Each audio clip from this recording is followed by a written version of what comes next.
This is our first webinar, so thanks for joining us. My name is Mike Dwyer. My colleague Dave Robinson has helped put this together with Raj, our marketing manager.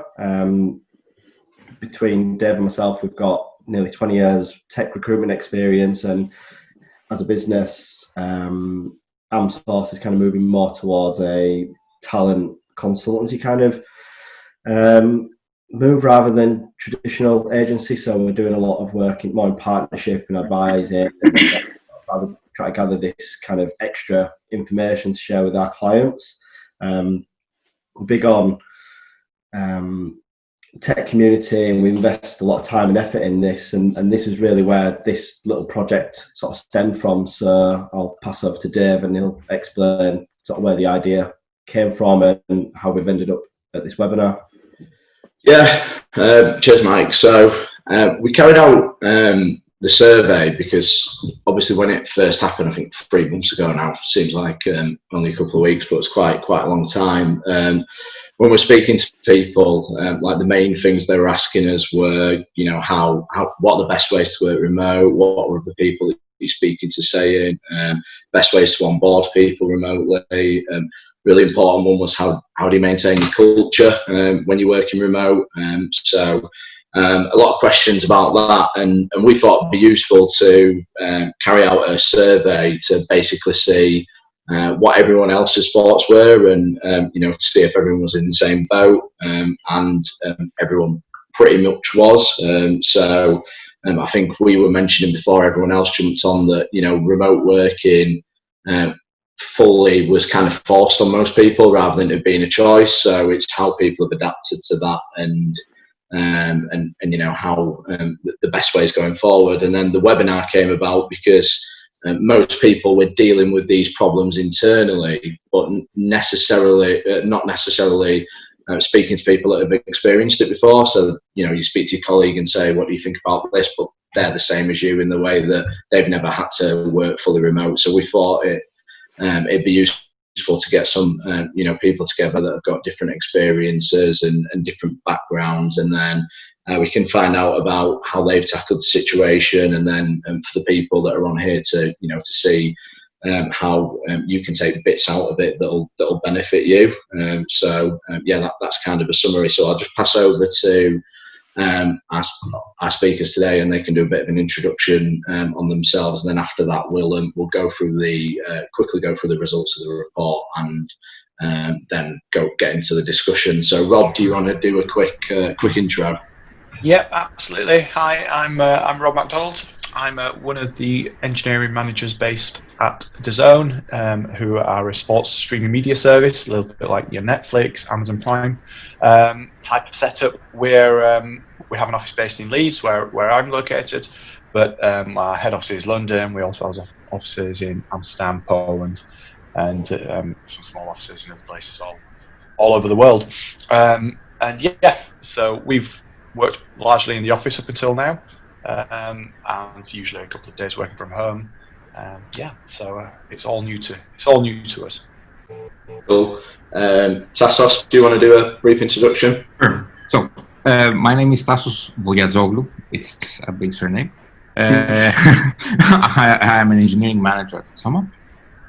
SumUp, in case you don't know, is a company that builds payment solutions for small merchants with the idea to empower them to do what they love the most. We have 12 offices, I think, around the world, and 6 of them are major development hubs. My team, I work with people in Berlin mainly. My team is in Berlin, but I interact with all the other locations. So some parts of the interaction were known, others are kind of new.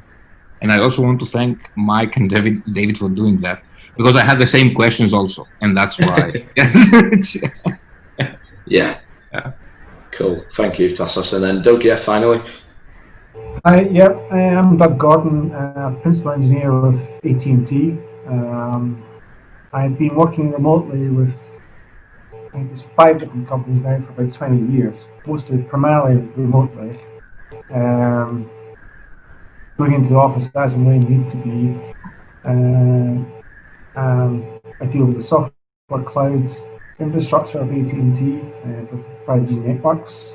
Our team is 80 people. However, AT&T itself is 350,000 people globally in 161 countries. The company's been going for 150 years, and it's the world's oldest telecom company. So there are a lot of different divisions and areas within AT&T. I can only really talk about my side of the software side and how that's happened, but I'll try and elaborate and explain to you about that. Cool. Yeah, that's obviously a brief introduction on the guys. So Raj is just going to pull up on the screen the survey that we did. It's more of a summary. The actual one you'll get following this will be a bigger report, but this is a condensed version just to show you the hard facts. I know a lot of people are interested in this because it's good. It's good intel for decision making about what you're going to do moving forward. So this is the light version of the report, as Dave says. There is a full version that we'll be sending you afterwards. And this is the first question we asked everybody: is what position were you in before the pandemic? Were you in a fully remote position, or were you mainly office based? And 20% of people were fully remote, but 80% of the overwhelming majority were office based the majority of the time. So that gave us a good idea of what the field as a whole looked like before we headed into this forced situation of having to work from home. After that, we wanted to know about company culture as well, because working together and having that sort of interaction within the office is a big part of what we do, and especially working in teams, a lot of tech businesses do.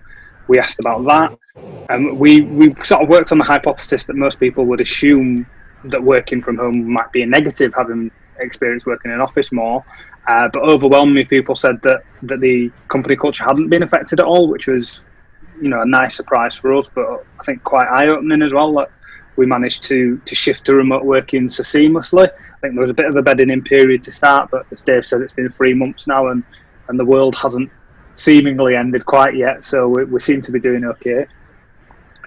The next question we wanted to ask people is why they thought their role wasn't remote, or why that wasn't even offered to them, if it is so seamless to work that way. And a lot of people indicated to us that it was the company's decision, 90% of people, and that is to do with productivity, trust, wanting people accountable and to hand for meetings and sort of archaic things like that. And 10% made it sound as if it was more of a customer and a client decision. They wanted to know where they were and wanted them to hand, and that was sort of an expectation of the people they worked with rather than the people they worked for, which was something that I don't think we'd really anticipated. This next one, if your slides and your zooms have moved over, there is a key on the right hand side of this if you want to move that. But this is the tools we asked people that have made remote working possible for them and made that transition easier. So there's a lot of different things here. There's different calendar apps, VPNs to log into things, Zoom, which obviously we're taking advantage of now, Jira and MFA for securities and things, Slack, which we all know, WebEx and Skype. Microsoft Teams is a massive one, as you can see straight away. Miro's on there as well, and Hangouts. So it was a lot of a blend of similar types of comms and logging in info. So that's where the sort of the collaboration and the teams effort comes in, and that seems to be why the working remotely has been okay for everybody. That the fact that all of these things existed before COVID happened. It's not as if we've had to invent any of this. This has all been in place. We've just actually started to take advantage of it now and actually use it to its full potential. Another thing we asked was, do we think that COVID-19 will change the future working pattern?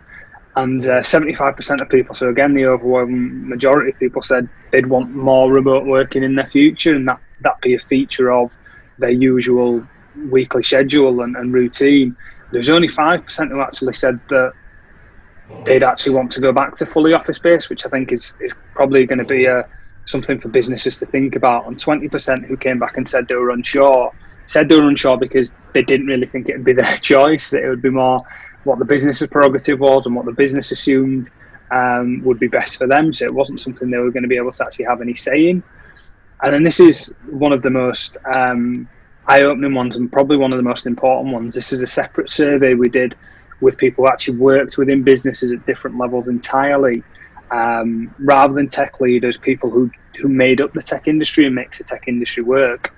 And we wanted to know what would their preference be after this. So when everything theoretically goes back to normal, what would they want to go back to? And most people have indicated 68% it would be a split between the office and remote. So a few days in the office, remote when they can, but not just 5 days, 9 to 5 in the office, as was the previous arrangement. 29% said they'd actually want to just stick at home, which is fully understandable because it's something that become normal to us now, and there is a degree of novelty and freedom that comes with that, and probably a little bit less pressure with not being in the office next to your bosses. And again, only 3% indicated that they'd want to go back to being fully office-based the entirety of the time, and I think that's something that, as I said, businesses are going to have to take on board and be aware of going forward. And that's the overview for now, and that's what I think the guys are going to take on and discuss now. If I hand back to the guys, but I just said before I go, if anybody has any questions as we go along, we will be using the chat feature. So drop any questions in the chat, and I'll be monitoring that, and I'll pass it across to the guys for you guys to ask and discuss.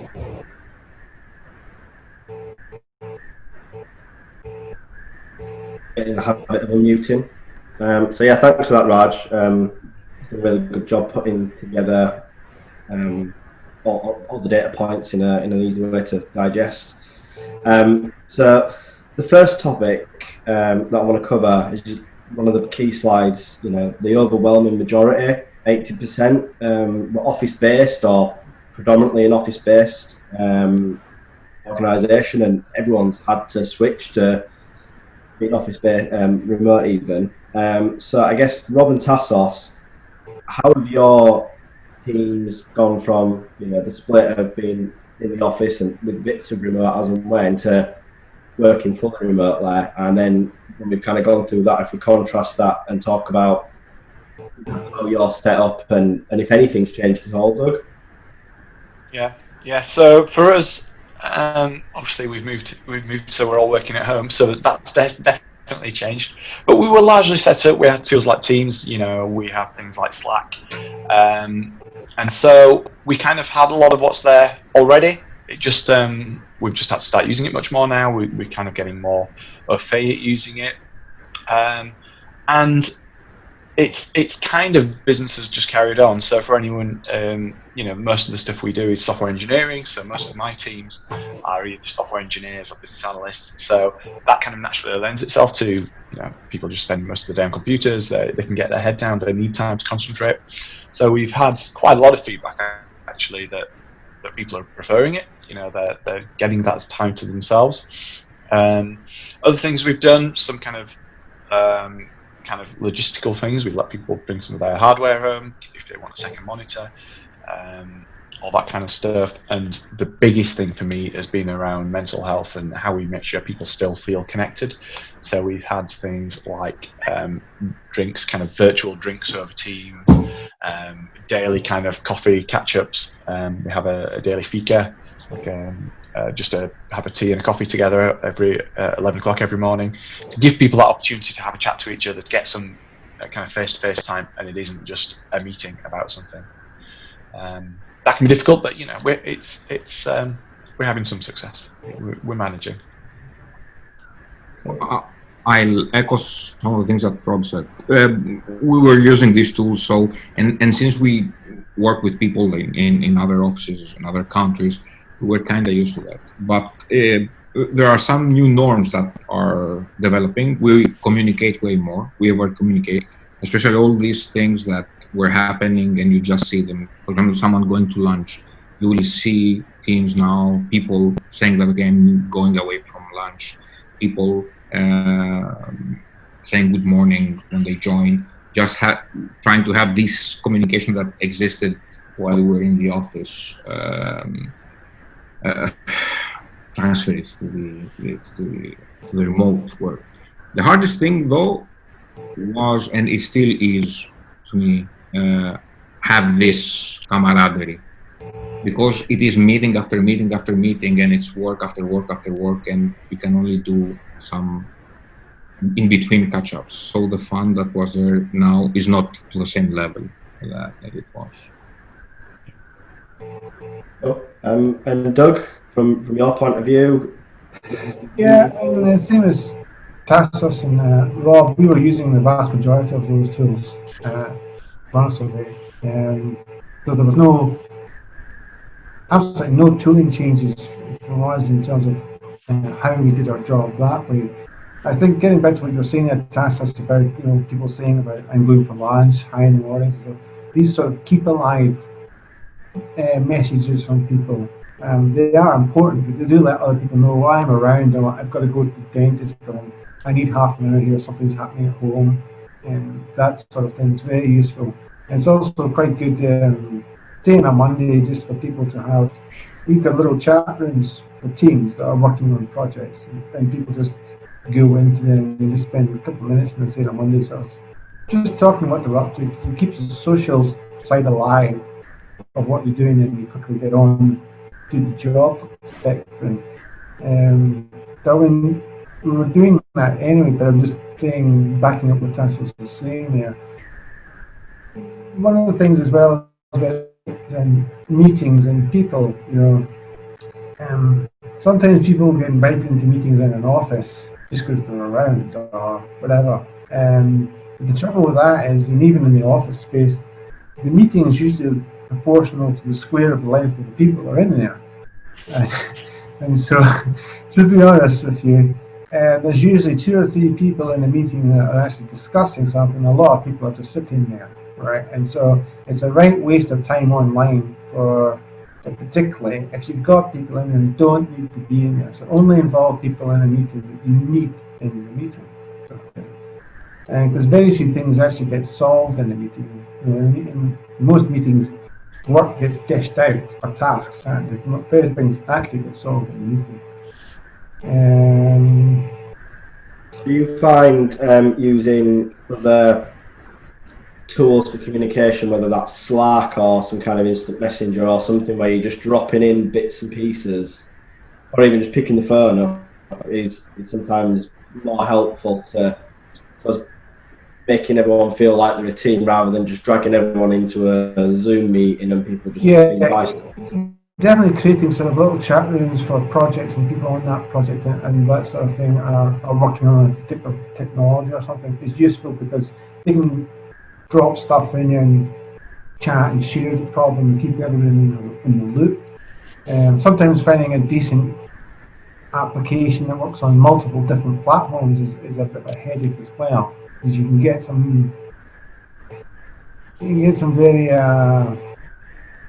heated technology tribes and things like that. So you have to remember to solve the problem eventually. You can't become too purist, and if your company's goal is the target, right?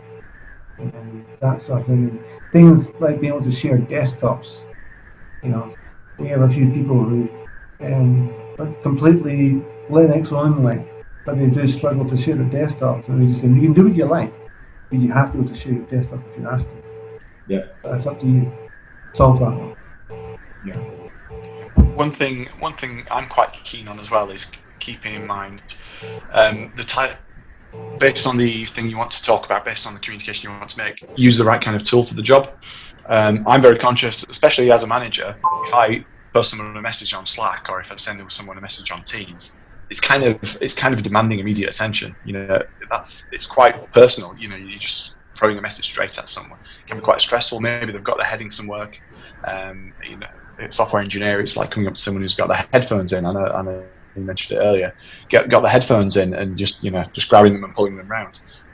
If you use something like Teams, it can kind of be like that. So if it's something that can wait, if it's something that can be answered kind of asynchronously, if you like, send them an email. It's you have to judge kind of how you interact with people. Sometimes they can be involved in something, and you can just pull them straight off and drag them into a different direction. That's a very good point, because you can't see when you're trying to talk to somebody. So some sort of chat thing, whether that person's already been talked to by 2 or 3 other people. Yeah. And so you got to be, how do you put it, prepared for that. The person could be busy, and if you're going to ask somebody a question, formulate the whole question and send it. Don't do 3 words send, next 3 words send, next, because all that happens is ping, ping, ping, and it's really irritating if that happens a lot. Just a This is trainable though. the question with the context, it is after a certain point you get people into the mode of asking with context. Yeah, but I will say that on that topic of the constant pinging, we have developed ways to deal with that. Muting. We have focus time where the notifications are muted, so if you need to get a message, you never see it, and you will see it after you will get the notification after your focus time is over, which kind of works, and I encourage everyone to use it and have uninterrupted 3-4 hours per day to do their thing. So you have quiet times then, like not you start, yeah.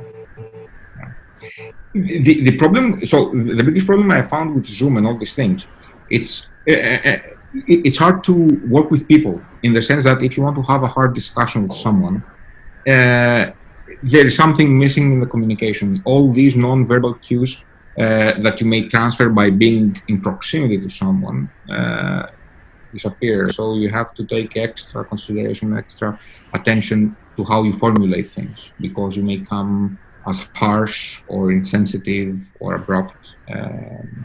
It's way, some discussions unfortunately are still, at least this is, and I would love to hear your take, some discussions are way easier in person than I mean, but to dominate this, I mean, I did, 6 years ago, I was working with a Canadian team, and we had a design issue for some stuff we're working on, and we were really struggling on how to solve the problem, and we'd done lots of long meetings, lots of presentations and slides and stuff, and eventually just came to the conclusion, you know what, we just got to get around the whiteboard together and thrash this out, because we're spending so much time in isolation and wasting time in velocity. So we did eventually fly across there and spent a week and solved it that way, and that's the only time I can really think of where that was the one thing that was really challenging everybody to. Yeah, I think that's an interesting point as well. And you know, you don't necessarily need to jump on a plane, but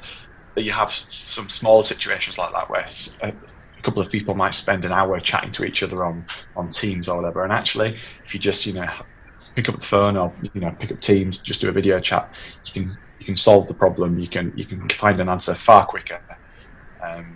Just by having a chat to people. Yeah, it's not face to face, but something like this, a Zoom call, it can be a lot quicker than just typing text all the time. Yeah, and I suppose one of the key things when we started this survey, the question Dave and I were curious about was how are companies preserving their culture with the work environment changing so dramatically. So more so Rob and Tassos, because you're the ones whose things have changed. Have you seen the culture change? What have you done to preserve it, or have you embraced it and it's changed for the better? And I guess going back to Doug, what is your culture, and how do you establish something when potentially you never even meet the people in your team? Yeah, culture is an interesting one. So there's kind of no such thing as culture in a way. It's you set how people act. You set precedent as managers, and the culture kind of flows from how people are to each other, the trust that people put, and the honesty that you promote people to have. We found things pretty good. Teams are still talking to each other. They're getting better all the time at talking to each other. But they are missing that contact. There's quite a lot of the guys in my team and girls in my team who live on their own, and this isn't the new normal. We can't go to work, spend 7 hours or whatever on the computer, and then go out and go to the pub and meet some other friends. Outside work, we can't do all that kind of stuff. So this isn't the new normal, and we're finding that those kind of constraints are what people are struggling with more than just the ability to work from home. That's generally largely positive. But things are working fairly well from a culture point of view. People are still happy. One thing I found is that we were the leads team, and as I mentioned, we've got various other dev centers around the world. It feels like it's very much leveled the playing field now. So I find it just as easy to have a conversation with maybe a technical architect down in London as somebody who I used to sit on the same, just next to in Leeds, and it's suddenly everyone seems to be in the same place. They're all there. They're all on my screen there, and so it's much easier to have conversations with people around the business. Maybe a little bit harder, and things have changed quite a lot for people who used to sit with each other, but yeah, as we get used to Teams, as we get more averse to kind of working remotely, that's for organisations like ours who are already dispersed. It's really helping, actually. Yeah, I think there's an increase, a measurable increase in people's desire to be more approachable, accommodating, and helping. And I think part of that's because they know if this doesn't work out for them, the prospects are not good at all. And so people have got a much more vested interest in being a positive contribution to things. That's an interesting point. Yeah. Okay. Yeah. I would like to say something that Rob said that about culture. Culture is what people do when you are not looking, right? And and by definition now you do not look because you are not there. So at least it is a test of culture and what you have done in the previous month as we were working there. From my point of view, I haven't seen a huge difference in culture. I've seen a difference in these small norms of over communicating and trying to be present. The funny thing, so that gave an interesting idea. The funny thing is that I saw an increase in productivity. So maybe it is more focus, or maybe Well, it's also the fact that I switched careers. I used to be a hardware engineer, and that was harder to be at home. Certainly at that point in time to do the job compared to software engineering. And so, because I was allowed to work at home, I had a lot to catch up to do to get myself up to speed with software. But because I was at home and I had 24-hour access to the company's code base and all that, I could really educate myself almost like an open university course and just go through it through our product. If you know what I mean, it allowed me. Certainly, I wasn't traveling, and on the weekends, if I wanted to, I could spend more time just for my own benefit, reading up and all that sort of stuff. Whereas, if you were only in the office, you could really only access that unless you had VPN at home as well. But there was a huge benefit to get up to speed. I think interesting point about culture is where you come from, as in where the culture was before you started and where the environment was where you started. So, for instance, if you're used to having your whole team 100% in the office 5 days a week, having all those benefits of everyone's together and sat next to each other, then it's a massive culture shock to go from there to where we are today. If you're used to working in a remote environment anyway, where maybe you've got a bunch of guys in Leeds, you've got some, we've got guys in London, we've got guys in Poland, we've got guys in KL, then actually you're used to working with maybe half the team in front of you, half the team on the other side of the world, maybe in a different time zone. So that then becomes a much lower barrier, if you like, to then just embrace up. Well, it used to be half the team had to pick up the phones, and now it's all of them kind of thing. So it becomes a lot easier. Yeah, we have a little bit of that situation now. So, teams are located in different parts of the world. And one thing I'm kind of curious of and how it's going to pan out is there was often a lot of talk about, the Leeds teams are isolated from other teams, all that side of things. And so when we get to the point where people have the opportunity to go back into the office, that it feels there is a danger there for there to become the teams that do sit with each other, the teams that do chat to each other a lot. Do they become more? Does there become a bit of a them and us there? Whereas right now everything is kind of so level. And how do you determine that? Do you just let them self-determine and say, well, I want to work from home. I want to work from home 50%. I want to work in the office 100%. Because most people are saying actually productivity, certainly in the software development world, is staying pretty constant. Yeah, you got some ups and downs. I think absenteeism is through the floor. I mean, I'm 80% down. I was talking to a mate from Capgem the other day, saying the same. People, they're not spreading diseases. They're not getting hangovers. They can take a bit of a duvet day because they're working from home anyway. So the people aren't off sick, which is ironic given the reason why we're in lockdown. But it'd be interesting to see how things go back to the norm, because I'm thinking of approximately a 50-50 split, and that means a load of things.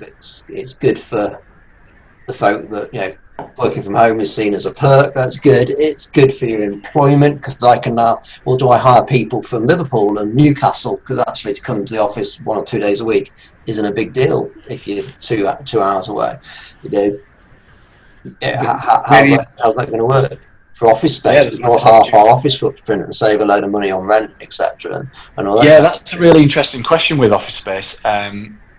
With that, right now we're almost getting speaking for the business, we're almost getting the worst of all worlds. Everyone's working remotely when we've got our offices sitting empty, in a more remote working kind of setup. If the company chooses that, yeah, absolutely, we've got a lot of potential to save a lot of money on office costs. Do we move to a much more flexible situation where people do work together a couple of days a week, but they can meet wherever? Maybe they start meeting in golf shops, or maybe we have something a bit more like a WeWorks or a Spaces kind of setup where people can go and work. It doesn't necessarily need to be in an office. Certainly in my industry, you want to be with each other. There's no tie to that physical building itself. I want to make a comment on what Al said, because at certain point said that it matters from when you start. But I wouldn't say that the start is whether you are remote or not. But there are certain cultural things that if you have them before, they work much better in remote. Accountability, for example. If you have a team that pushes each other on the accountability and ownership part, it is way easier to go remote, because you know that these people will take with them the norms that they have in the office. When they stand up and they ask hard questions to each other, they will do it also remotely. So it's way easier to adopt. And maybe the maturity. So that if you've got a team that's been together, high performing for 3 years, and they're just, they've gone past the initial development, they're in full on DevOps mode, banging out changes, that's easy, right? If you're trying to build a completely new team from scratch that haven't worked together before, don't really know each other's little idiosyncrasies, that's going to be a lot more challenging. Yes. I predict that, I don't know, Doug knows better on that, but I predict that this would be hard. I think it depends greatly on, I wouldn't say the culture of the company, but the ethos of the company in terms of practices and what's tolerated and so forth. Because if you've got a team, there's normally a leader, a hot star, and a few really good people, and then maybe a couple of people who are kind of grafting a little bit, but not the shining light leading, but the people who you need to get the job done, right? And I always put it to any team that says, at the end of the day, the project will be a success if this is delivered.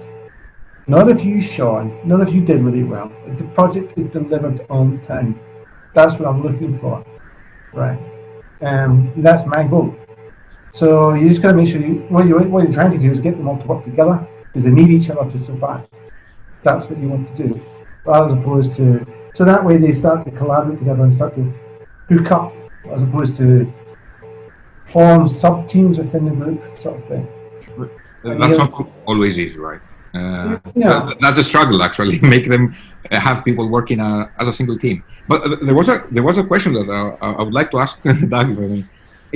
What's happening with setting up completely new teams remote? As in people that never worked together and now they are a group that somehow has to evolve to a team.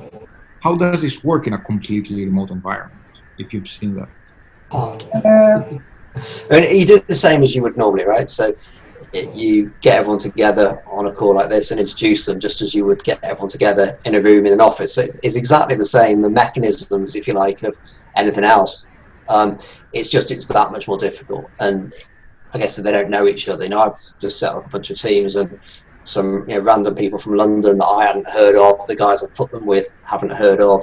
We don't really know what the skill sets are and stuff, and that it's kind of difficult. And there's been some false starts where it's like, oh, why have we got you? We don't really know what we're looking at your CV, and you haven't done anything that we need you to be able to do. So there's all that. So I think it's all the same as everything else of any other team that's transferred from office to remote. It's just 10 times as more difficult, and all those little challenges and big challenges, if you like. Yeah, I don't know if I necessarily completely agree that it's that much more difficult. People either get on or they don't. And what the thing is really is allow some time to get them together like this, basically, and we just chat about themselves, so they all learn about each other a little bit, and so they're not just faces and names on an inbox and stuff like that. They actually start to identify, like we're starting to do now, right? And you do that over a couple of days. We just have some general chats, some get-togethers, and then we basically talk about what it is, the point of the team, what the deliverable is, what's expected of it, and who's got the responsibilities and the schedules and stuff like that. And say, as I said, this will live and die as a team. And then ask them individually to get together and say, are they okay, they're happy with this? Do they need any other support, anything else, you know what I mean? So, and then just keep regular tabs on their work. Yeah, I'm just going to jump in there, guys, because we're on topic one, and I appreciate the people have to get the teas and stuff. But if you do have any questions on the back of that, then put them in the chat, and we'll run through them quickly at the end. But the second question, because obviously following on from topic one, the interesting thing that you guys said is that you didn't really have to adapt to any new tools or anything like that. But for the people that are probably still going through that, thinking what are the best things we can do to make this work in terms of tools and technologies, what do you guys use and why? And what do you find helped you the most? Doug, again, I know obviously this is the normal for you, but what do you use in terms of tools that help you collaborate? So over and above the tools you've got there, the software tools for collaborating basically, and everything's basically internet based. So you're not actually physically passing documents, it's all on the server. So if there's an accident at home with your laptop, it's nothing's really lost. But one of the other tools we'll talk about is your area, if you can, setting aside an area in your home, either a spare room or your bedroom is used during the day. You shut the door and say, so the rest of the family know that that's your area of work. When that door's shut, you're working, right? Don't get disturbed with phone calls, empty the bins, or there's something funny on the TV or something like that. That's your work area. And have, as I said, before we all would look together, is access for your manager's numbers and your IT department's numbers. So if something goes wrong with your laptop or broadband, you can still contact people. You're not just dead in the water. And the ability to try in your mind have an association of that area where you do your stuff. That's your work area, and that's the point of being there. A good chair. It is. Yeah. It is extremely important. I mean, it sounds silly, right? But a chair and a desk. I've got 18-year-old apprentices living with their mum. We've got 10-year-old little brothers running around the house screaming. The mum's trying to home educate, and they're sat in their bedroom with a laptop on the knee. Right? You can get away with that for one day, but not for 3 months.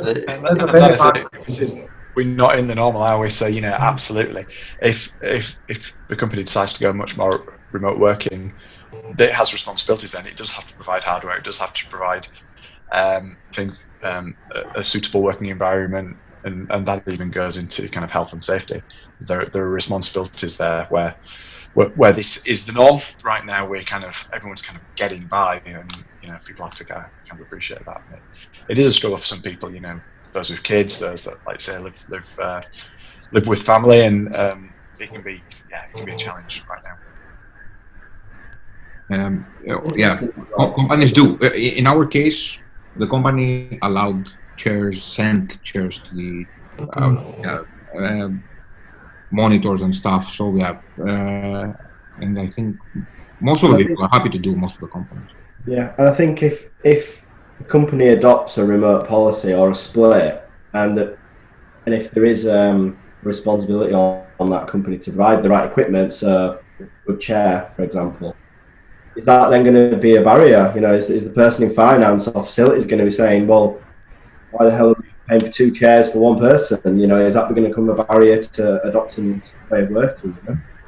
As long as you're sensible with your office policy, right? So if you say, well, I'm paying however many £1,000 a week for this place in central London for Bob to sit at, if Bob's spending half his time at home and I'm also paying for him to have a desk and a computer and stuff, then that's costing me money. But if I'm saying, well, I've got an office with 200 people, and instead of having 200 employees, I'm going to have 400 employees, and they're going to share, then obviously you're saving a hell of a lot more money than it's costing you for a chair and a spare monitor at the guy's house, isn't it? So I think you have to do it in conjunction with your property strategy in order to make it worthwhile. But if you're sensible, you should save a fortune. I don't think this argument will in general fly, in the sense that property has way more uses than, I mean, and especially offices, way more uses than just for people to sit. It's a marketing material. It's part of the employee branding. I mean, it has many functions. So I don't think that companies, it's a matter of pride for some companies.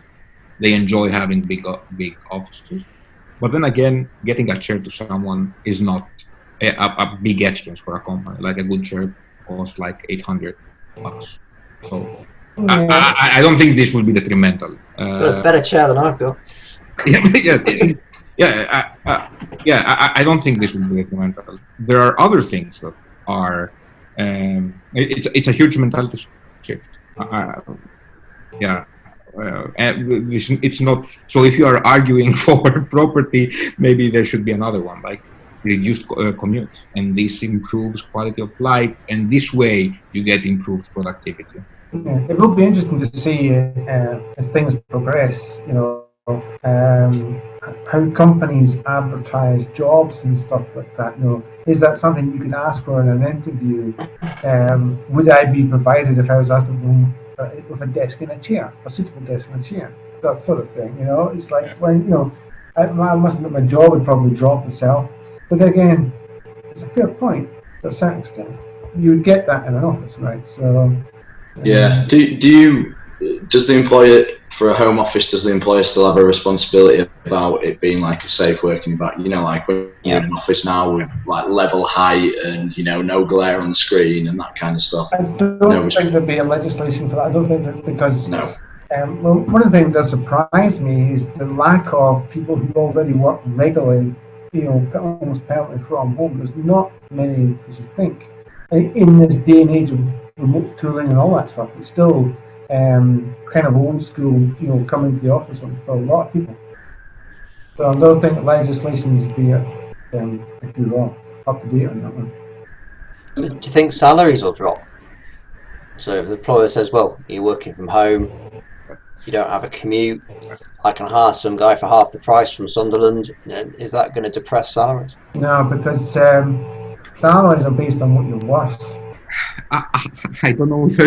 Yeah, I think it will, and I think it's a good thing, especially, and it's a good thing in general because, generally in big cities, some salaries are inflated randomly. I mean, you see it from the outside, or as the hiring manager, like, okay, this is crazy, right? You see, yeah. So that maybe is a good thing if it happens. But there are companies now, there's this new wave thing where companies start giving some money to people, vouchers or whatever, to get home office. So I think it's already becoming a thing. Yeah, I think Google sent every employee $1,000 to spend on things to make their home nicer, or their experience nicer, or learn new things, just to kind of... Shopify. The things they were getting at the office at Google, they were missing, so they here's some money, go and kind of fill the void kind of thing. Yeah, but they are a very cash-rich company. I was going to say they need to get rid of money. Yeah, that's a very extreme example, but it's one there, isn't it? You know, I think you know the things we're talking about are almost like physical things, so like actual hardware and kit and the tools like Slack and Zoom. But have there been any? Do you have any processes put in place, Doug, that are maybe different as a remote team to make it effective? And I guess Rob and Tassos, have you had to implement any process changes to account for, you know, not physically being together? One of the things that I think we've been missing the most, you know, we can still have meetings, we can still have still send emails, of course, and that was a big thing before. We still chat to each other on Teams. One thing is just that kind of getting together, having a chat, maybe getting onto a whiteboard. They're the kind of meetings that are much tougher to have. So we have been looking at a few whiteboarding tools that are out there, and we're probably going to look to get one of those. So that's kind of a piece of tooling that we're feeling we need. But right now, until we have that, we've got a guy that's painted a blackboard behind him, and we've had some really positive kind of meetings there around using his whiteboard, blackboard, and somebody else with a whiteboard. So it's, you know, it kind of is. There are ways of doing things. We're actually finding sharing. It's not particularly trendy, but we're finding sharing a PowerPoint presentation is actually quite a nice way for doing architecture diagrams. You know, but it's that kind of thing that I feel that we're missing, is that ability to chat around a whiteboard, really kind of put ideas together. That's where tooling can really be improved for me. I concur on the whiteboard.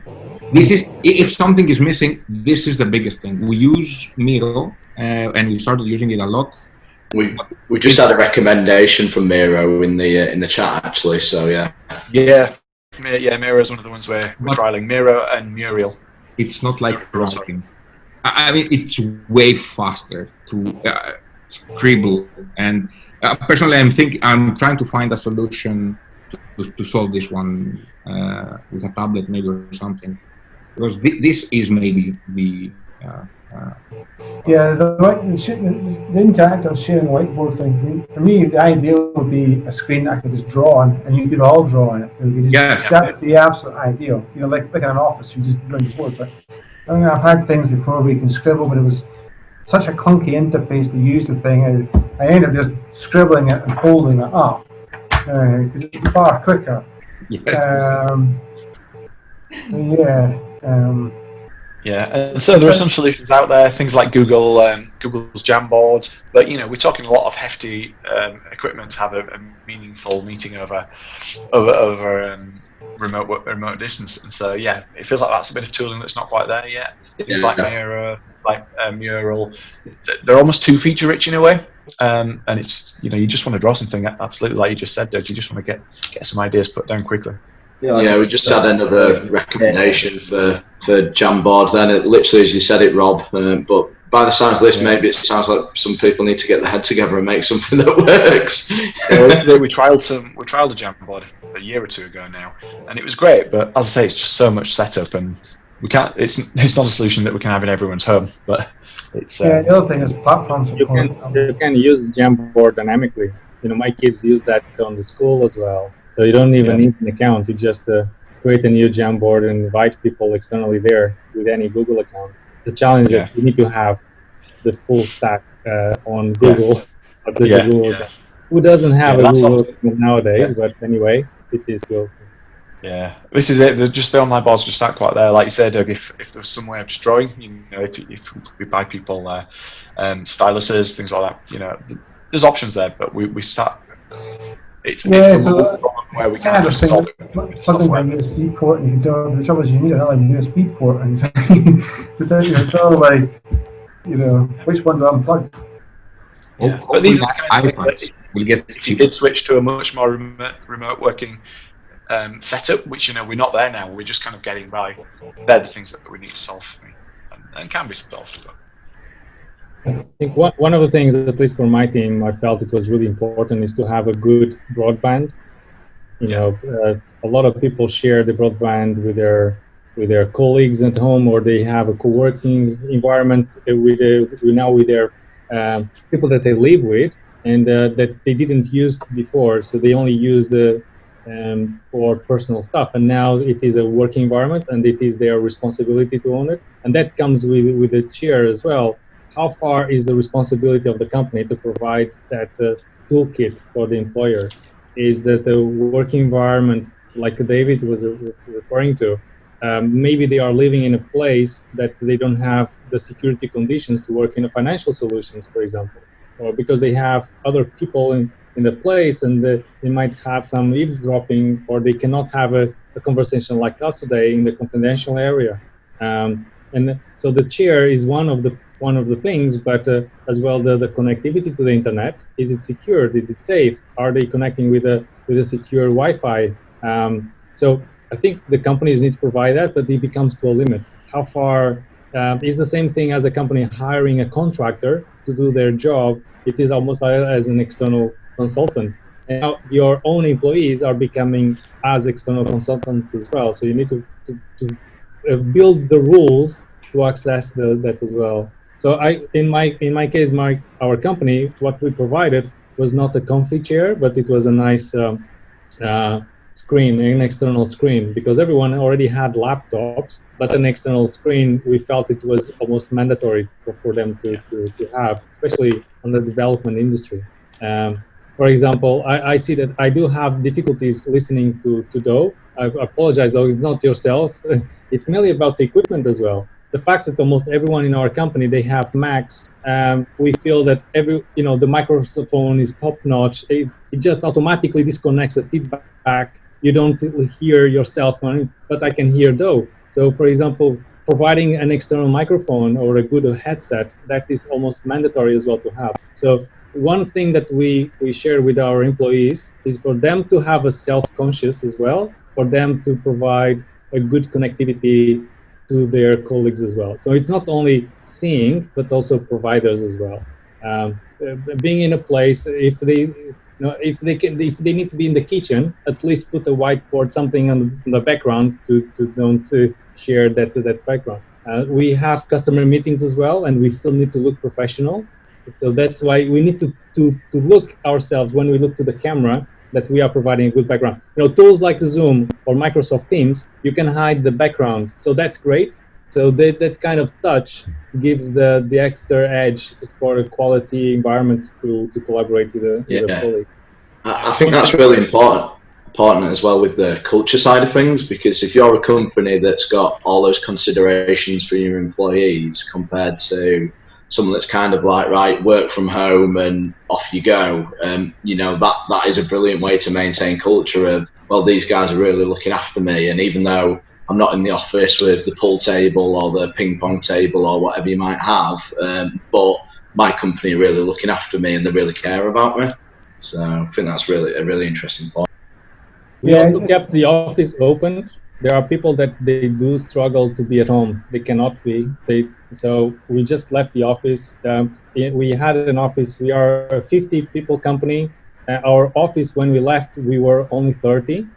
So we just we grew more, and we cannot fit in the office anymore. So it was a positive thing for us. But even going to the office, we only need to be 15 because of the 2 meters distance, all the rules.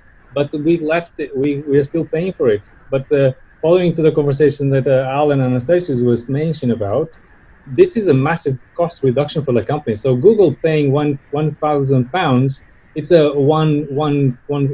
one-off. So they are making a huge ton of money just reducing the number of desks that they have. If we had reduced our office, like almost 20K a month that we would have been saved if we didn't have the office entirely. So we could absolutely afford to buy maybe much more than £1,000 to the older employees. It's more about, like you were saying, the asset. Who owns those assets? It depends on the setup of the company, doesn't it? So there might be some organisations that have got an office that they've paid for 7, 8, 9, 20 years, and it's like if we all get back to work in next year, let's say, there are going to be lots of companies who are like, we are not working remotely because we've got an office that we've paid for. You will go and sit there, and we'll review remote working when our office lease comes up for renewal in 5 years. It is important for people arguing. Sorry, go on. I was going to say, well, that kind of leads us on to the next point. You know, a lot of companies have had concerns or resistance against remote adoption, but from where I'm sitting, everyone seems to like it. There seems to be some great benefits, like Jar was just saying there. And, you know, financially, not having to pay for a new floor or a new building or whatever. There just seems to be a lot more positives. And you know, what have been why haven't we done this sooner? And Doug has been doing it. Doug's been doing it for 20 years. He seems to be ahead of us all a little bit here. So, you know, what made you or the companies you've joined, sort of beat us to the punch, really? Well, they've all been, I work for Cisco, Brocade, but after all, high-end networking companies, so it wasn't difficult to do that. But it's been a cultural thing. I found a lot of companies. We've got from the slides that Raj shared earlier, the tools everyone's telling us they're using have been around. Yeah, we're missing a whiteboarding tool and a few other bits and pieces, and some more careful thought of how we look after our staff. You know, if they're not in the office, but the tools have been here. Somebody somewhere has made the decision not to. Move to remote, or at least embrace a bit more flexibility. So yeah, there's a lot of management who perhaps been nervous about not seeing their team and be able to walk up to them and pull them into their office and have a chat. I mean, it takes a lot of trust. I mean, you're going to interview someone, possibly even remotely, and decide that we're going to take a risk on this person, and from normally, the person would come in and do the probation period of 3 months. And before they get the stamp to be a full-time employee, we'd have a pretty good sit down ourselves and work out, are we keeping this person or should we let them go? And if you're going to keep them, then you've made up your mind that I trust them to work at home and deliver. Because you're going to be paying them, right?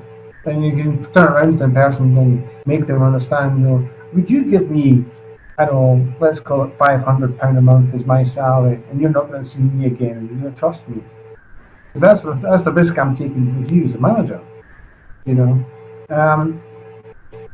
And so I think it's a cultural thing, and it's much easier for management to say, no, have them in the office every single day where I can see them. Because then you've got total control. And that's the mindset you need to change. Yeah. So, legislation doesn't help with that to a certain extent. First of all, legislation does not help in various aspects, especially in EU where things are quite regulated. For example, I go and work remotely sometimes from Greece, right? I come from Greece.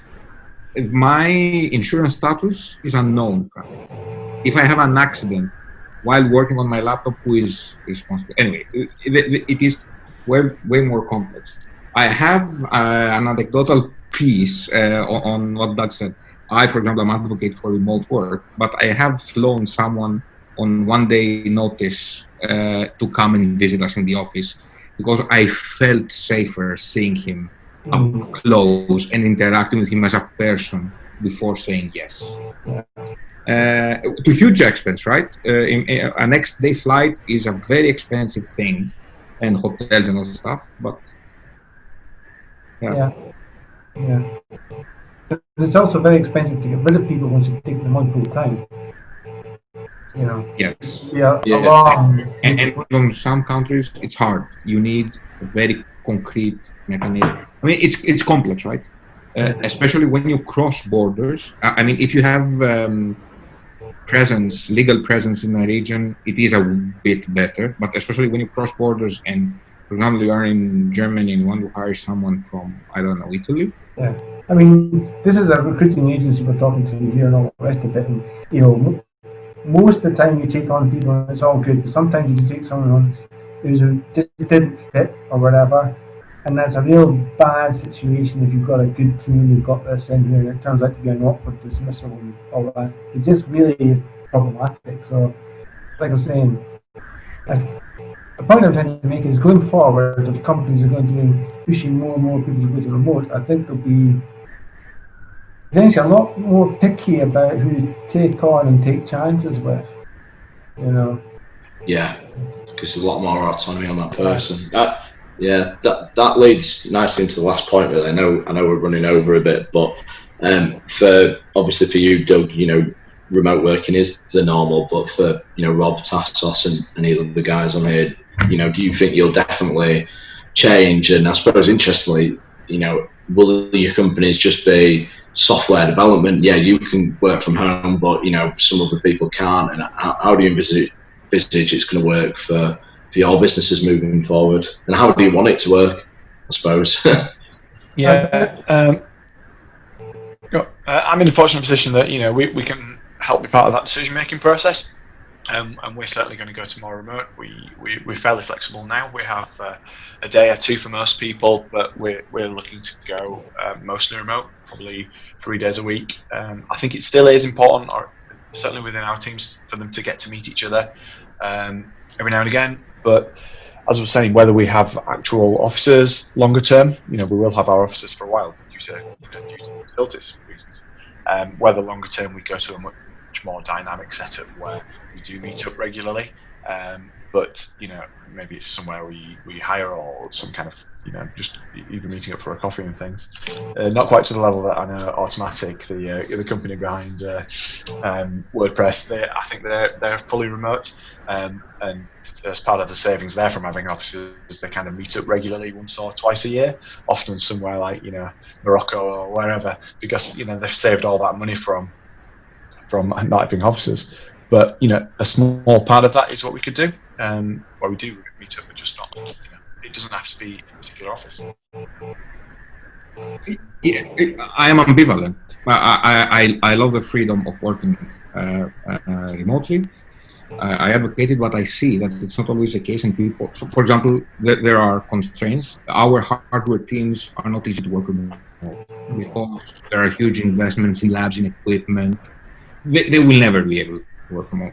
But then again, there is another component. For example, in a city like Berlin, with younger population and a lot of expats, the office is their first social circle in Berlin, and they want to come to a hip, nice environment where they will meet new people, because that's the only circle they have. And I don't see this fading.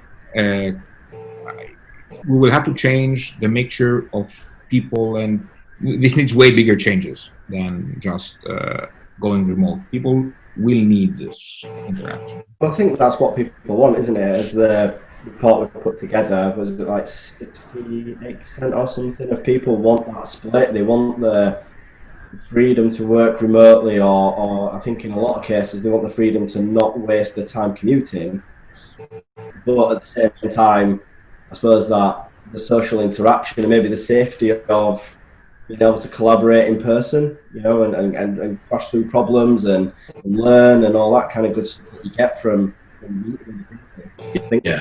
What people want. Also, companies need to ask themselves, why are we making or asking people to work remote?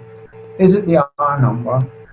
Is it because we want to save or see an opportunity to save money, reduce our assets and all that sort of stuff?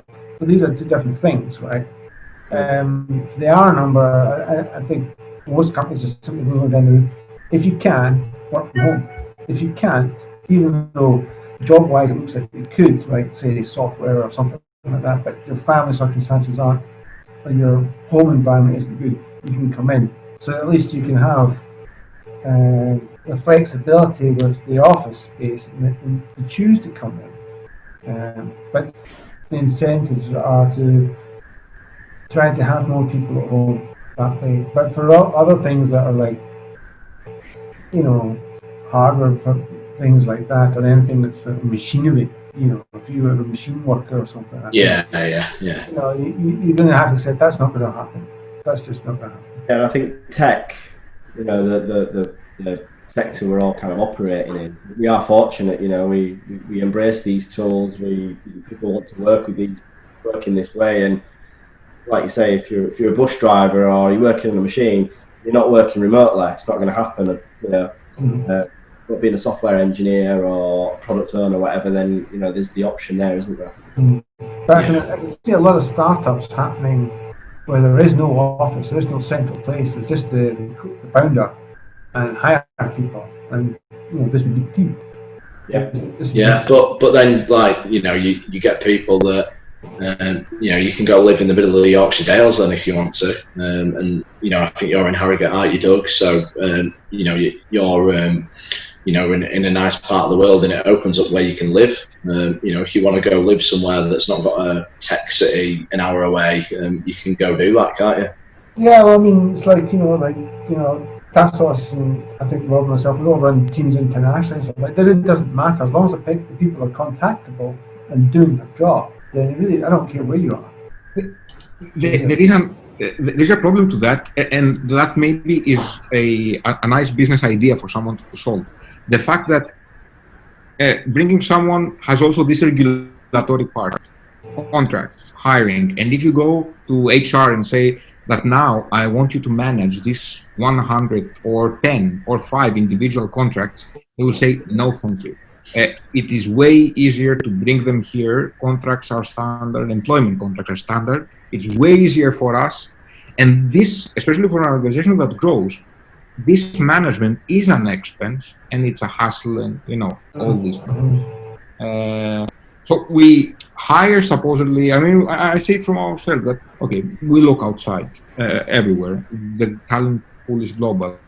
But then again, we bring them in because it's way easier to. What you really need is an international agreed contract that you can hire into. Come again? What you really need is an international contract that's the same for everyone. Yes, but of course, this is if someone wants to build a business that tracks the regulation across the world and they can do it, I think they would have a market right now for providing insurance and employment and this type of thing. Yeah, and where people if you're employing people across Europe, and I worked with someone recently, and they wanted to hire someone in France, but they'd never employed someone in France before, and like the tax regulations and the implementations of that, it was ridiculous. So it's not like as easy as saying, come work for us and we'll just start paying you in euros. It's pretty difficult. Yeah. And there are people that do not want to be contractors. They want the security of an employment relationship, and this complicates things a lot. So I think we've kind of got through the basis of what we were discussing, but I know we've obviously gone through quite a lot there. So hopefully most people have found that beneficial. But if there's anyone that's still on here that wants to ask a question, then we'll just open it up now for 5 or 10 minutes for you to unmute yourself and ask. And if not, then obviously, like we said at the beginning, we'll be sending out reports that you've got that for reference afterwards. And then if anyone does have any questions that come up after or anything, then myself and Michael will get in touch, and we'll be more than happy to put you in touch with the guys. I'm sure you'll be happy with that, guys, for if anyone's got any questions or anything. But yeah, if anyone's got anything now, then feel free to ask. If not, I have a comment that I'd like to make, because it's thinking, if you are arguing about remote work, do not mention the reduction in office. Office costs are amortized in years. Talk about quality of life, improve productivity. Top tip. Okay. Yeah. Cool. So yeah, I think that's drawn it to a close. So obviously, everyone, thanks for attending. Like I said, we'll send you over the report and stuff like that, guys.